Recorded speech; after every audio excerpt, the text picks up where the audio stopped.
이번 시간은 여러분 교재 525쪽입니다.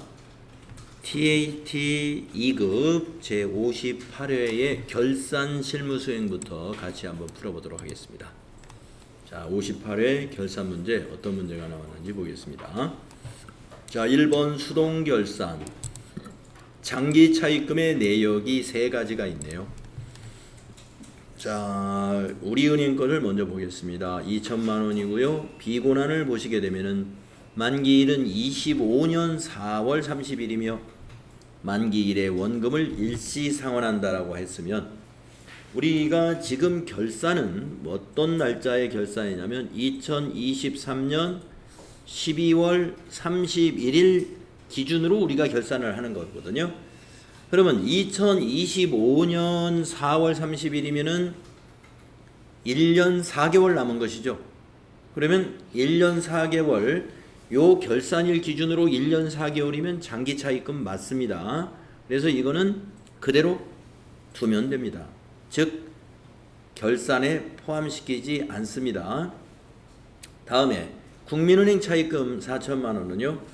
24년 6월 30일부터 5년간 원금을 균등 분할 방식으로 상환한다 그랬습니다.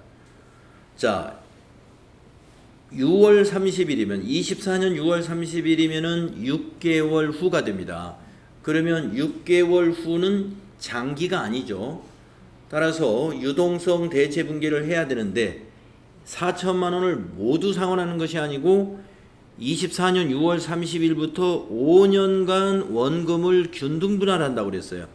그러면 25년 6월 30일에도 하고 그 다음 26년 6월 30일에도 하고 27년, 28년, 29년까지 갚는다는 얘기죠.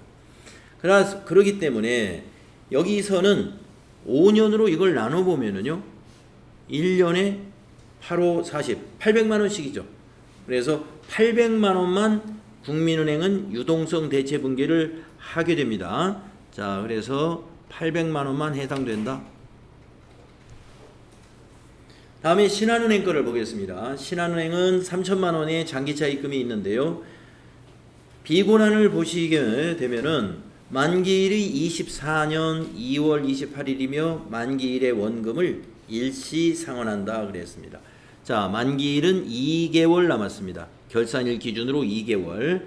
따라서 만기 때 모두 상환한다고 했기 때문에 여기에서는 요 3천만 원 전부 유동성 대체 분계가 필요합니다. 자, 자료 설명을 보시면 기말 현재 장기 차입금 은행별 잔액 내역이다. 장기 차입금에 대한 결산 정리 분계 일반 전표에 입력하라 하는 문제죠. 그래서 일반 전표에다가 유동성 장기 부채로 두 건을 대체하면 돼요. 국민은행의 장기 차입금과 신한은행의 장기 차입금 이 두 개의 전표로 입력을 해야 되겠습니다. 그래서 국민은행 장기 차입금은 800만 원, 신한은행의 장기 차입금은 3천만 원을 적용한다.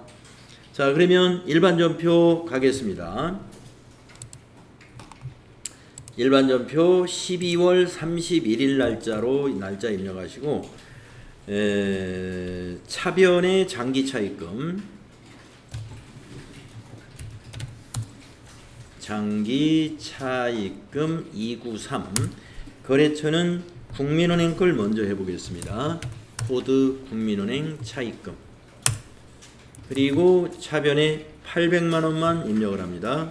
8 플러스 엔터 그리고 대변은 유동성 장기부채입니다. 유동성 장기부채 거래처 코드는 98100 되겠습니다. 800만 원. 8 플러스 엔터.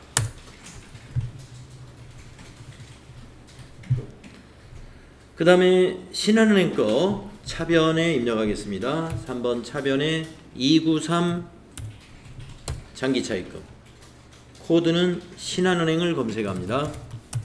신한 차입금 금액은 3천만 원 모두 30 플러스 엔터 그리고 대변에 유동성 장기부채 264 코드는 98101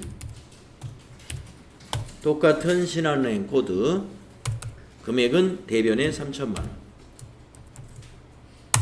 이렇게 되는 것이죠. 그래서 비유동부채 장기차입금은 감소시키고 유동부채, 유동성 장기부채는 증가시키는 분계인데, 이렇게 그 내역을 보고 우리가 판단을 해주시면 되겠습니다. 네, 수동결산 문제 이렇게 해결하시고, 다음에 2번 결산자료 입력에 의한 자동결산 문제입니다. 당기 법인세 등 1,500만 원을 계상하려고 한다. 법인세, 중간 애납, 세액 및 원천징수 세액이 선납세금 계정에 계상되어 있다. 네, 선납세금을 먼저 법인세로 대체하는 수동분계를 먼저 해야 돼요. 결산자료 입력에 의한 자동결산 문제이지만 이 문제는 여기 1번의 경우는 선납세금은 수동분계 먼저 하고 결산자료 입력으로 나중에 넘어가야 됩니다. 그래서 수동분계가 여긴 포함되어 있다. 그 다음에 2번은 기말 재고자산의 현황이죠. 기말 원재료 재고액, 기말 제품 재고액에다가 이 금액을 그대로 입력하시면 되겠습니다. 그리고 3번은 날짜죠. 이익잉여금 처분계산서 작성할 때 이 날짜 해당 칸에 입력하시면 됩니다. 수행과제 보시면 결산을 완료하고 이익잉여금 처분계산서에서 손익 대체분계 하라는 것은 전표 추가하라는 것입니다. 자, 이익잉여금 처분 내역은 없는 것으로 하고 미처분 이익잉여금 전액을 2월 이익잉여금으로 2월 하기로 한다. 이렇게 되어 있습니다. 자, 그러면 결산을 먼저 마무리해야 돼요. 그래서 합계잔액사항표 12월 31일자로 작성해 보겠습니다. 합계잔액사항표 열으셔가지고 12월 31일 날짜로 조회합니다. 그래서 선납세금을 확인해야 돼요. 선납세금은 중간애납과 그 다음에 정기예금 같은 거 만기됐을 때 법인이 원천징수 당한 금액이 해당되죠. 자, 그래서 요 금액입니다. 이걸 복사합니다. 9308000을 컨트롤 C로 복사해가지고 일반 전표로 넘어갑니다.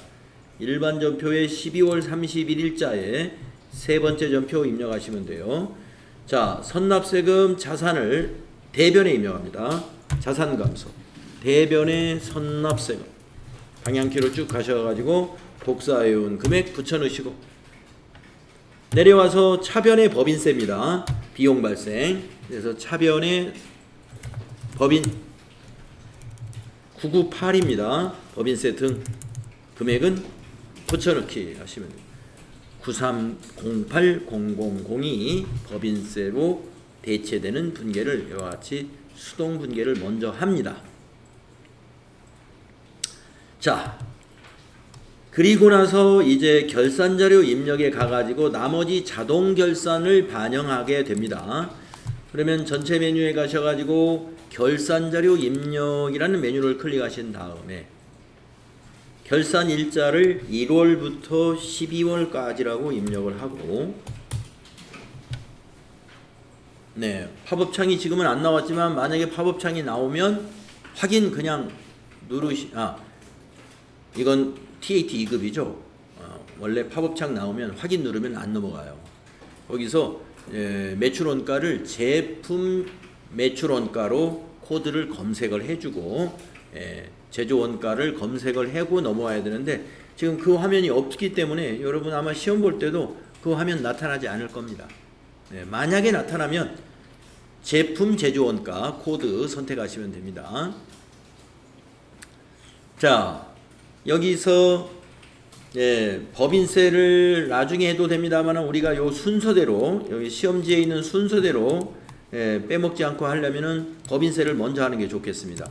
그래서 법인세는 어디에 있냐면은 여기 이 결산자료 입력의 맨 마지막 줄에 있어요. 자, 법인세 계상에다가 얼마를 입력해야 되느냐? 1,500만 원에서 요 금액을 빼야 돼요. 우리가 조금 전에 선납세금으로 입력했던 금액이 여기로 넘어와 있죠. 9308000 숫자 보일 거예요. 그래서 여러분이 계산기를 들고 1,500만 원, 거기 자료 설명 1번에 있는 그 1,500만 원이에요. 1,500만 원 마이너스 9308000. 예, 930만 8천원이죠. 이걸 정확하게 빼줍니다. 그러면 5692000이 나오죠. 이것만 입력하는 거예요. 5692900만 그 법인세 계상 2번에다 입력을 해주면 이 두 개의 금액이 더해져 가지고 9번의 법인세 등란에 1,500만 원이 나타나도록 해주는 겁니다. 수동분계한 것과 자동분계에 입력하는 것이 이렇게 두 줄로 구분이 돼야 됩니다. 밑에서.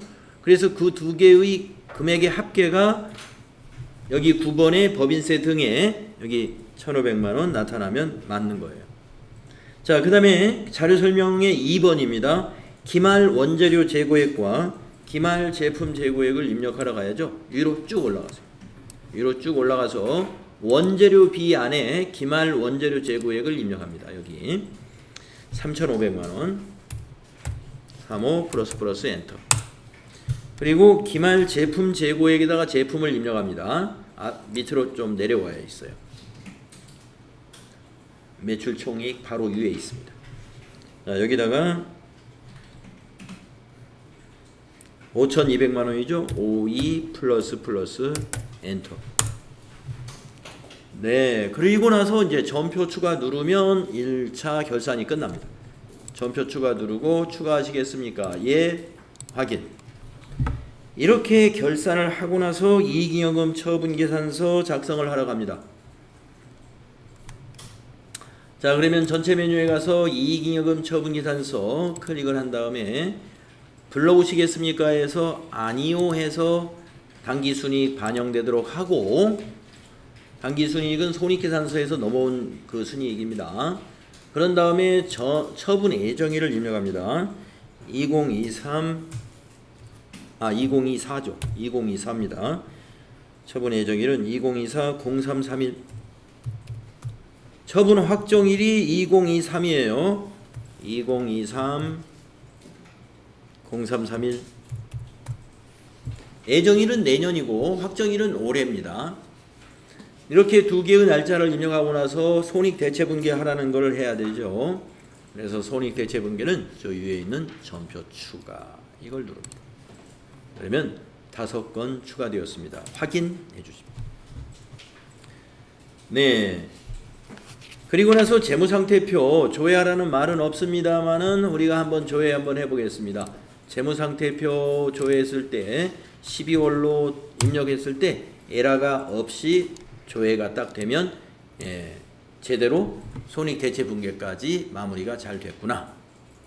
안심하셔도 됩니다. 그리고 나서 바로 이제 평가 문제 21번부터 35번의 문제를 만나게 되는데요. 그 문제를 지금 열어놓은 것을 기초로 해서 푸시면 되겠죠. 자, 21번 보겠습니다. 경비등 송금명세서에서 우리은행 코드를 입력하시오 했습니다. 그러면 경비등 송금명세서 전체 메뉴에 가야 있죠. 여기 있습니다. 경비등 송금명세서. 그래서 우리은행 여기 코드 있네요. 020. CD가 우리은행의 코드입니다. CD. 그래서 이거 복사해서 붙여넣으면 되죠. 다음에 22번 지급어음 현황 2, 4분기의 상환 예정인 지급어음의 총액은 얼마이냐. 네, 지급어음 현황을 가봅니다. 네, 금융자금관리에서 지급어음 현황 클릭하시고 만기일을 2, 4분기로 입력을 합니다. 만기일의 날짜를 4월부터 6월입니다. 4 엔터 6 엔터. 네, 5월 2일과 5월 10일 만기인 거 두 개의 합은 2,500만 원이죠. 요 2,500만 원을 여러분이 답안으로 입력하신다.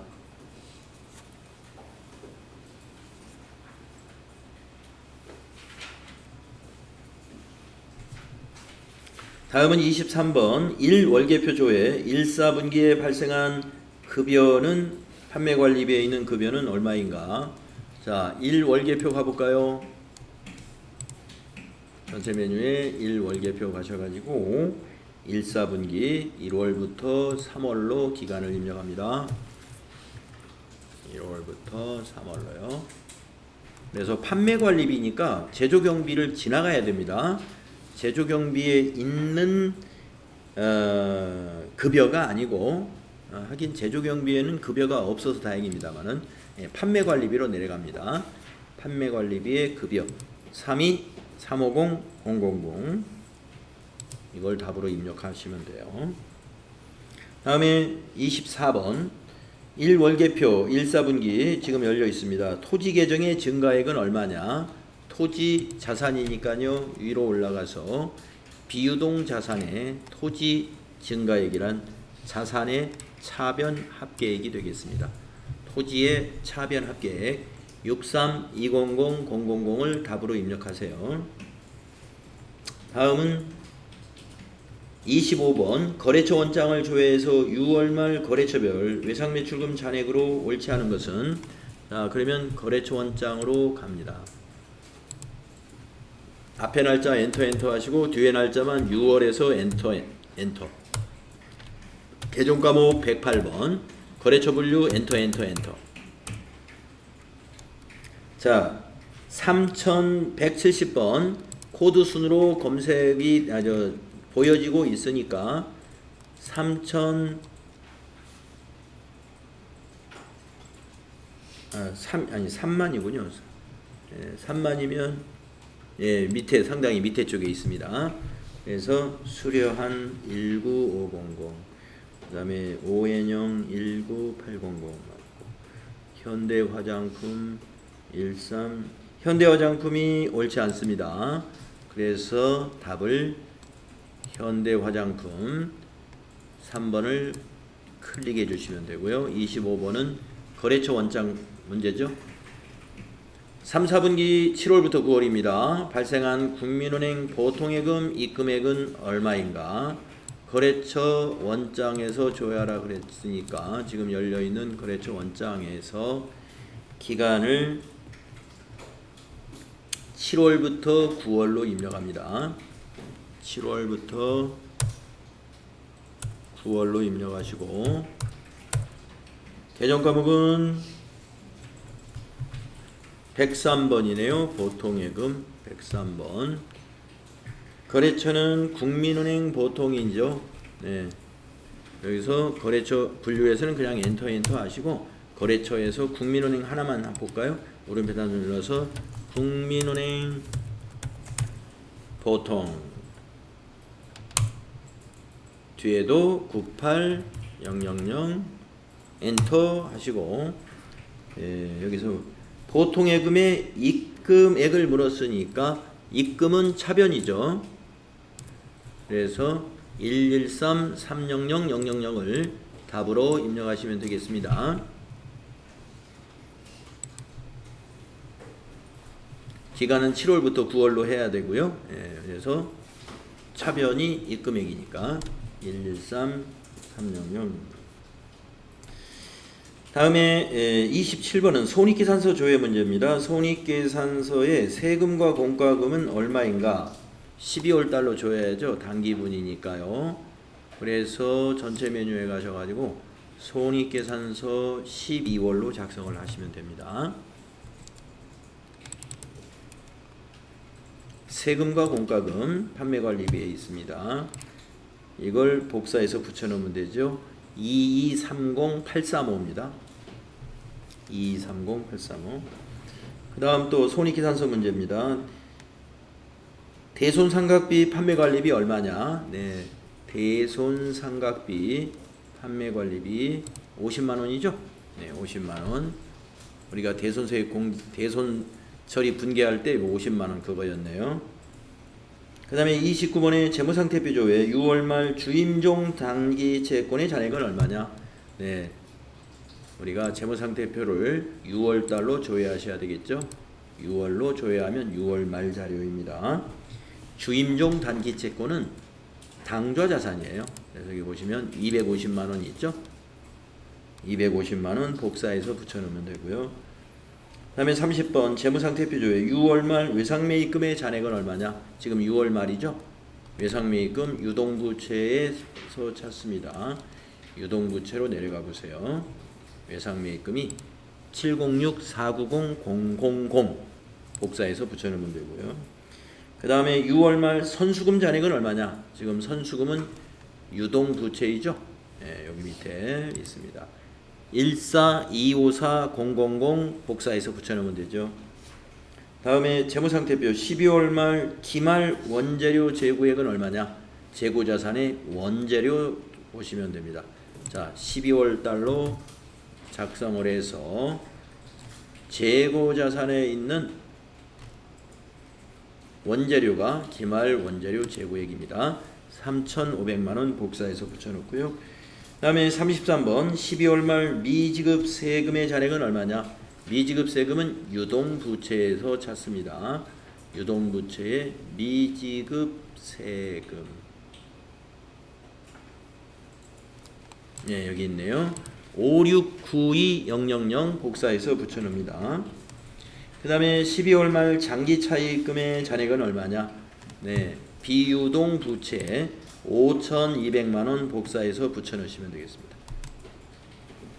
그 다음에 35번 12월 말 미처분이익여금의 잔액은 얼마냐? 네, 자본에 있죠. 미처분이익여금 461-204-132 3번을 답으로 찍어주면 맞겠습니다.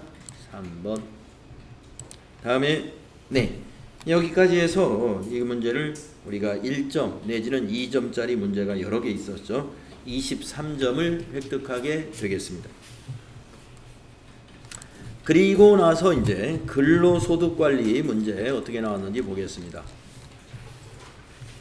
1번 네, 주민등록 등본에 의한 사원등록 문제. 자, 아유 좀 예, 가족이 많아요. 6명. 네, 자료 설명을 보겠습니다. 8월 1일에 입사한 사무직 김진혁의 주민등록표입니다. 배우자 및 부양가족은 김진혁과 생계를 같이 합니다. 이 연인은 총급여가 7천만 원입니다. 이 연인은 지금 배우자 같습니다. 김진혁의 사원등록인데 예, 총급여 700만 원이네요. 7천만 원, 700만 원. 500만 원이 얕은 넘었어요. 김혜영은 일용근로소득이 있습니다. 일용근로소득은 소득 우리가 여부에서 보지 않습니다. 소득이 없는 걸로 보는 거죠. 왜냐하면 무조건 분리과세에 해당됩니다. 자녀는 모두 수입이 없습니다. 김은희는 장애인 복지법에 의한 장애인이고 지역 장애인 복지관에서 강연을 하고 받은 기타 소득, 이거는 소득이니까 필요경비를 공제한 게 아니잖아요. 그러면 강연료의 필요경비는 소득의 60%죠. 그래서 120만 원이 경비예요. 그러면 80만 원. 김은희는 소득이 없는 장애인으로 여러분이 판단해서 입력합니다. 80만 원이니까요. 세부담은 최소화하는 방법을 선택하여 입력하시오. 그래서 지금 보니까 소득이 있는 사람은 이연희입니다. 이연희. 사원등록 메뉴에서 김진영의 부양가족 명세를 작성하라. 네, 이거 보고 이제 작성하면 되겠습니다. 자, 그러면 작성해 볼까요?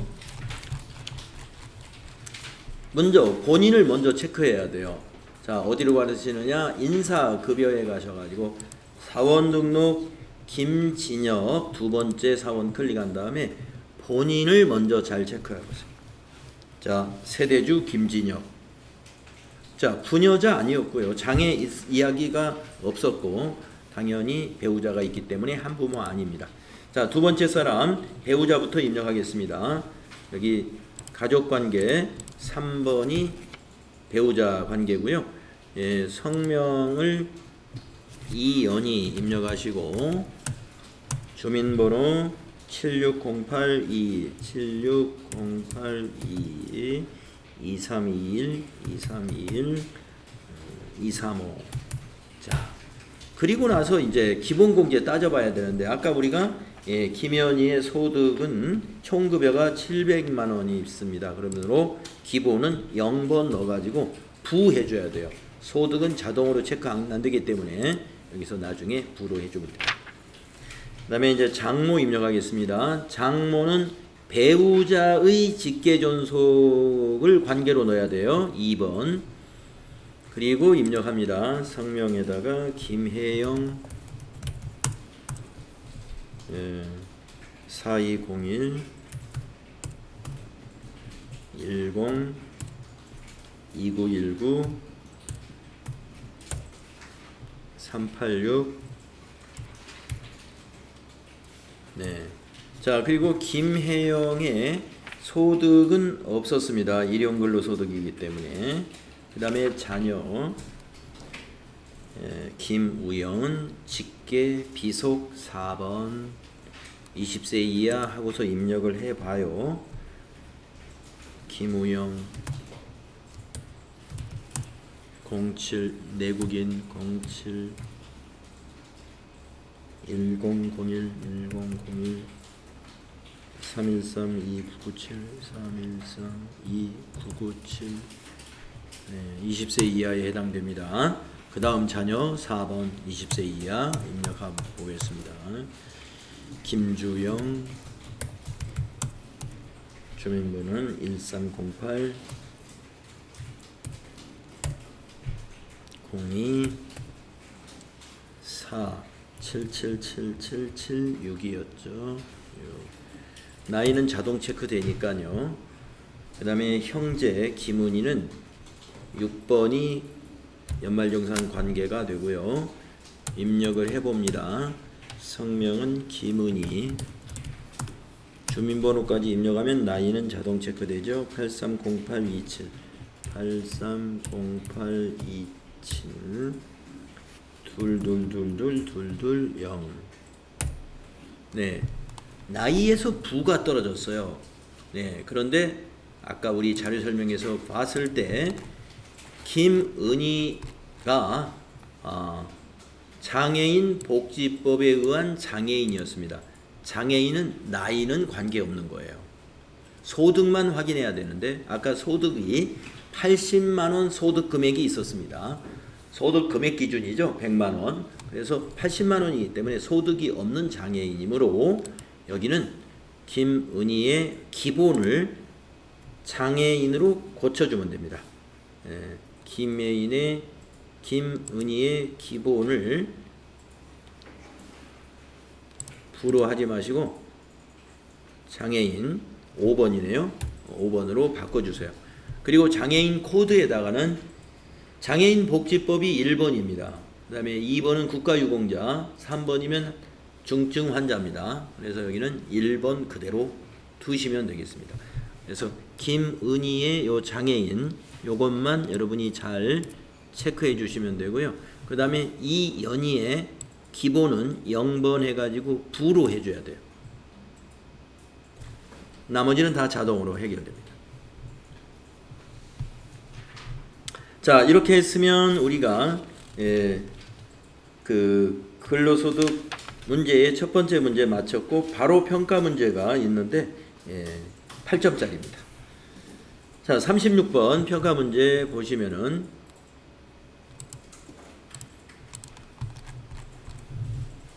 김진혁의 근로소득 원천징수 영수증 조회하라고 그랬단 말이에요. 그래서 기본공제의 대상 인원수 본인 포함해서 모두 몇 명이냐. 네. 여기서 봐도 되긴 됩니다. 하나, 둘, 셋, 넷, 5명이죠. 그래서 5명 숫자 5 입력하시면 되고요. 원천징수 영수증에서 보는 방법을 질문을 했기 때문에 여기에 가서 보면 됩니다. 근로소득 원천징수 영수증 들어가셔가지고 여기 코드에서 한 명만 불러내세요. 다 불러내면 나중에 지워야 될 필요가 또 있을 때가 있으니까 그렇게 하지 마시고 여기서 우리가 평가 문제 풀어야 되는 지금 여기에 나오는 김진혁 요 한 명만 확인해서 불러내셔가지고 이거 보고 답을 맞추시면 돼요. 자, 하나 그리고 여기 부양가족 4명 해서 5명 부양가족 4명과 본인 하나 그래서 5명이 5가 답이었습니다. 다음에 37번 26번 부양가족 공제대상액이 얼마냐. 26번 공제대상액 600만원을 복사해서 붙여넣으시고, 그 다음에 27번 경로우대 공제대상액은 얼마냐. 27번 여기 100만원 복사해서 붙여넣으시면 되고, 28번 장애인 공제대상액은 얼마냐. 요 200만원 복사해서 붙여넣으시면 되고, 다음 57번 자녀 세액공제 금액은 얼마인가. 57번은 오른쪽에 있죠. 2명에 30만원. 이거 복사해서 30만원을 복사해서 붙여넣으면 됩니다. 그래서 이제 8점을 얻었습니다.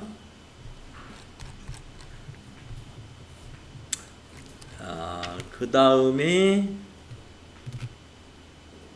중도 퇴사자의 원천징수 문제 해보겠습니다. 중도 퇴사자의 원천징수. 7월에 중도 퇴사자가 있고요. 자료 설명을 보겠습니다. 자료 설명을 보겠습니다.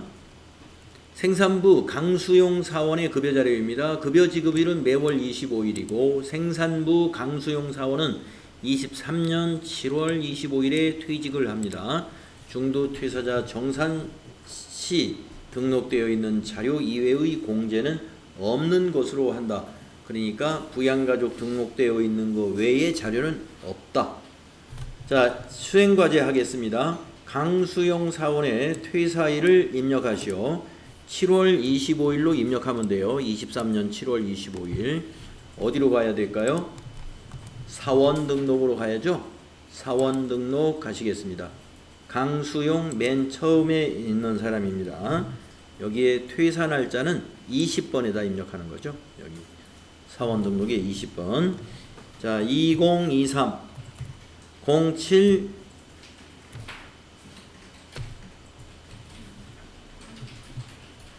25일 0725. 네, 그리고 수행과제 2번을 봅니다. 공제등록에 600번 건강보험료 정산, 601번 장기요양보험료 정산을 등록하시오. 자, 수당 등록이 아니고 공제 등록하라는 것입니다. 예, 그래서 급여 자료 입력에 가야죠. 공제 등록은 급여 자료 입력하셔가지고 저 위에 있는 수당 슬롯이 공제 등록 단추를 누르십니다. 그래가지고 공제 등록 요 탭을 또 한 번 더 눌러야죠. 그리고 여기 7번째 줄에 입력하면 600번, 601번은 자동으로 붙어요. 그래서 공제 항목명에다가 건강보험료 정산 엔터. 거기에 코드가 있습니다. 건강보험료 정산 2번 그리고 확인해 줍니다. 1번 여해서 급여에다 동그라미 넣어주시고 밑으로 내려옵니다. 다음은 장기요양보험료 정산이라고 입력합니다. 장기요양보험료 정산. 자, 엔터 하시고 4번 확인해서 장기요양보험료 정산 1여 해주시고요. 네, 내려오시면 됩니다. 자, 그리고 밑에서 확인 누릅니다. 네, 그래서 공제등록 문제 해결했고요. 다음은 3번 문제 하겠습니다. 수행과제 3번은 7월분 급여 자료를 입력하고 중도 퇴사자 정산 버튼을 이용하여 중도 퇴사자 정산 내역을 급여 자료에 반영하시어 단 구분은 1급여로 선택할 것. 자, 3번 문제 하겠습니다. 그러면 급여 자료 입력 화면이 지금 열려 있죠? 귀속 연월의 월을 클릭해서 7 선택하시고 구분해서 1급여 선택하시고 날짜는 7월 25일 자동으로 날짜가 나오네요. 강수용 급여 입력하겠습니다. 기본급 400만 원. 자, 엔터로 내려오셔 가지고 건강보험료 정산에다가 25,320원 엔터 하시고, 장기 요양보험료 정산에는 3,850원이네요. 급여 자료를 보고 요 두 개의 숫자 또 입력합니다. 공제사항에. 그리고 엔터 하면은 이와 같이 연말정산 탭이 자동으로 팝업으로 뜨죠. 밑에서 반영 눌러주면 되겠습니다.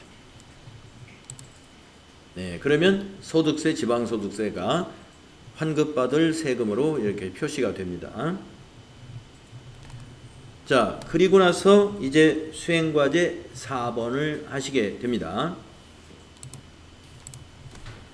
4번을 보면 네, 안 떴어요. 네, 그러면 그걸 강제로 뜨게끔 중도 퇴사자 정산 버튼을 한번 눌러주세요. 네, 그러면은 지금 이 문제에서 어디까지 했어요? 바로 3번까지 했습니다. 중도 퇴사자 정산과 급여 자료 입력을 했어요. 그 다음에 4번을 하겠습니다. 수행과제 4번은 7월 귀속분 원천징수 이행사항 신고서를 작성하라. 조정대상 환급액은 당월 환급 신청할 것 요거 입력을 해줘야 되겠네요. 당월 환급에다가 입력을 해주라 이 말이에요. 자, 그러면 원천징수 이행상황 신고서 인사급여에 가셔가지고 여기에 있죠. 원천징수 이행상황 신고서 클릭하고 7월 귀속분 7월 엔터 7월 엔터 또 뒤에도 7 엔터 또 7 엔터 네, 7월분이 작성이 됐는데 조정대상 환급액은 당월 환급 신청할 것 이 부분을 우리가 여기에다가 반영을 해야 돼. 21번의 환급 신청액에다가 그 조정대상 환급액이라고 하는 게 요겁니다. 349680 여기다가 349680을 입력하고 엔터까지 쳐주세요. 당월에 환급을 신청해라 하면은 21번에다가 조정대상 환급액 18번에 있는 조정대상 환급액을 여기 21번에 그대로 입력하시면 됩니다. 그리고 저장 단추 눌러 놓으시고서 이제 평가 문제 7점짜리 바로 이어서 답을 찾으시면 됩니다. 자, 41번 문제는 수당 및 공제 등록 600번 건강보험료 정산 공제 항목 공제 소득 유형 코드 번호를 입력하시오. 자, 그러면 우리가 급여자료 입력에서 급여자료 입력에 가셔가지고 공제 및 수당 등록에 아까 공제 등록 눌러보시면 이거를 말하는 거예요. 여기 공제소득 유형의 공제소득 유형의 코드 번호는 2번이었죠. 그래서 2를 답으로 입력하시라 하는 얘기고요. 다음은 42번 강수영 7월 급여자료를 조회해서 7월 급여의 차인 지급액을 물었습니다. 자, 급여자료 입력 화면에서 조회를 하게 되면은요 7월 거를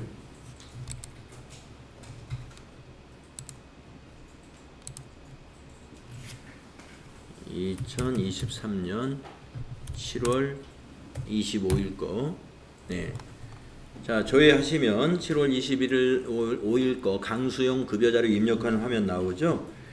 거기에서 차인 지급액은 이 금액이죠. 4095930 강수용 거니까 이걸 입력해야 됩니다. 그 옆에 거 이거는 아니죠. 이건 지금 다른 사람 거 2명께 포함되어 있는 거예요. 그래서 요거를 입력하신다. 다음에 43번 근로소득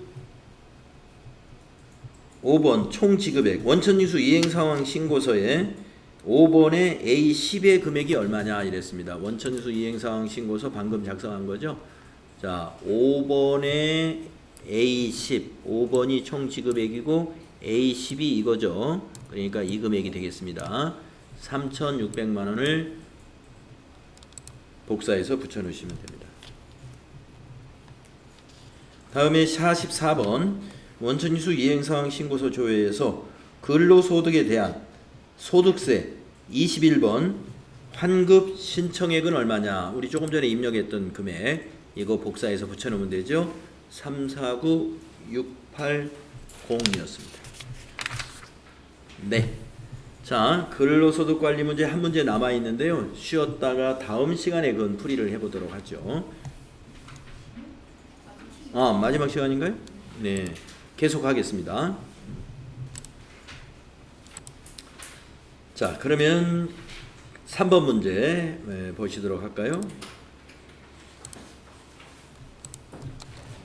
3번 문제는 연말정산 문제입니다.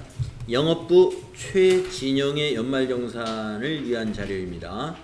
사원 등록에 부양가족 현황은 사전에 입력되어 있고 부양가족은 최진영과 생계를 같이 하고 배우자 이미숙은 자녀 최미소를 출산하였으며 그에 대한 의료비 내역이 국세청 간소화 자료에 반영이 되어 있습니다. 신용카드 사용 내역의 총 지급액에는 회사 경비로 지출한 금액이 포함되어 있으며 회사로부터 직원 신용카드 경비 명세서를 발급받았어요. 이 부분은 빼줘야 된다 이겁니다. 회사 경비로 개인 카드를 썼기 때문에 개인 카드 사용 금액으로는 입력하지 말아야 된다. 그 다음에 5번 자녀 최미라는 유치원에 다니고 있으며 현장체험 학습비 납입증명서를 발급받았습니다. 당해 최진영의 총 급여는 7천만 원 이하에 해당되는 근로자입니다. 자, 수행과제 보도록 하겠습니다. 연말정산 근로소득 영수증 메뉴를 이용하여 연말정산을 완료하시오. 의료비는 의료비 탭에, 국세청 자료는 우리가 한 건으로 집계해서 입력한다. 신용카드 공제는 신용카드 탭에, 그리고 교육비는 소득공제 탭에, 연금은 정산 명세 탭에 입력한다. 이런 내용이죠. 자, 그러면은 지금 가족은 모두 본인 포함해서 4명이고요. 첫 번째 자료 2번 자료를 보겠습니다. 자료 2번을 보면은 의료비 자료가 있죠. 의료비 자료. 의료비 자료는 의료비 탭에다가 입력을 하는데 산후조리원 이미숙 배우자가 이번에 출산을 했다고 아까 설명에 나와 있었습니다. 그래서 200만 원이 산후조리원 의료비다. 그 셀에다가 입력을 해주면 됩니다. 자, 어디로 가시느냐? 인사급여에 연말정산 원천징수 영수증 일로 가시죠. 자, 아까 우리가 앞에 문제를 하기 위해서 김진혁 하나는 불러놨습니다. 그 밑에다가 더블 클릭을 해서 이번에는 최진영에 대한 문제잖아요. 그래서 최진영을 선택하시고 확인. 자, 그리고 난 다음에 의료비 탭에 갑니다. 의료비 탭에 가서 국세청 여기 먼저 환자를 불러냅니다. 부양가족 관계코드에서 더블 클릭을 해가지고 이미숙 선택하시고 확인. 자, 그러면 배우자 이미숙, 의료증빙코드 국세청, 건수 1건, 지급액은 200만원, 2 플러스 그런 다음에 자, 오른쪽에 XXXX 되어 있는 것 중에 산후조리원 해당 아까 7천만원 이하라고 자료 설명에 해준 이유가 바로 이 산후조리원 동그라미를 해도 된다라는 얘기입니다. 그래서 0번으로 해서 여기를 동그라미로 바꿔주시면 됩니다. 자료 설명에서 이미숙의 급여가 7천만원 이하다라고 자료 설명에 있었던 거 여기 최진영의 여기서 이미숙의 급여가 아니고 영업부 최진영 소득자의 급여를 기준으로 판단합니다. 그래서 여기를 동그라미로 해줘야 되고, 만약에 8천만 원으로 되어 있다 그러면 산후조리원 의료비라 하더라도 X를 그냥 유지해야 돼요. 다음 자료를 보겠습니다. 그 다음 자료는 신용카드 사용금액인데 본인이 사용한 거 맞죠? 최진영. 일반 사용으로 이만큼을 사용을 했습니다. 2,930만원. 그런데 아까 그 자료 설명해 보니까 자료가 하나 더 있다 그랬어요. 직원 신용카드 경비 사용 명세서라고 하는 게 있었습니다. 그렇죠?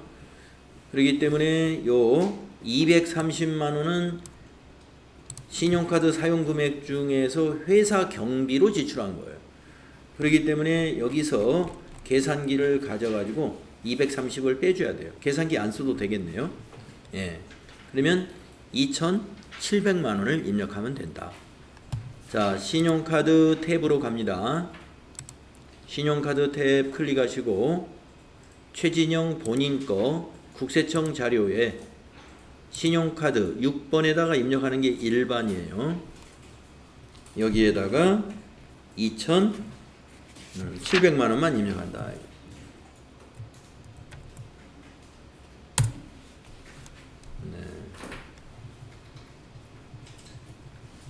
그 다음 자료를 보겠습니다. 자, 신용카드 자료 밑에 교육비 증명서가 있는데 국세청 자료가 아니에요. 예, 어떤 자료인지 보겠습니다.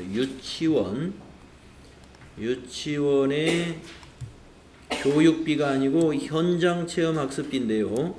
여러분, 현장체험학습비는 초, 중, 고생에 대해서만 교육비에 반영할 수가 있습니다.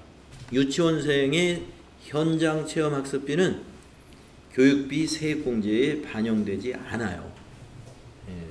그래서 취학전 아동의 현장체험학습비는 세액공제 대상이 아니라는 걸 좀 기억하십시오. 예. 그래서 우리가 교육비에서 기억해야 될 게 학원비는 취학전 아동 거는 인정이 되고 체험학습비는 취학전 아동께 인정이 안 되고 그 다음에 직계 존속의 교육비 인정이 안 되고 그리고 대학원 교육비는 소득자 본인 것만 인정이 되고 이런 사항을 여러분이 교육비에 있는 그 체크할 사항들이에요. 자, 그래서 체험학습비는 초중고생 외에는 입력하지 않는다. 그래서 넘어가시고요. 그 다음에 연금저축은 가입자가 소득자 본인이어야 돼요. 그래서 우리가 지금 최진영의 연말정산을 하는 거죠. 네, 그래서 최진영 가입자 확인해 주시고 최진영 가입자 확인해 주시고 납입 금액이 1,000만 원입니다. 요거를 어디다 입력하느냐? 정산명세에다 입력하도록 되어 있죠. 네, 정산명세의 오른쪽 세액공제에 보면은 연금계좌라는 칸이 있습니다. 연금계좌에 연금저축 여기 화살표를 눌러보시면은 퇴직연금, 과학기술 공제외 연금저축 이렇게 구분이 돼 있어요. 그러면은 연금저축이다 그랬으니까 3번 클릭하시고 회사를 더블 클릭을 해서 신한금융투자 검색을 합니다. 신한금융투자 170번 계좌번호 458 이렇게 되어 있죠. 458-75412 불이익금액 1,000만 원이죠. 예. 불이익금액 1,000만 원.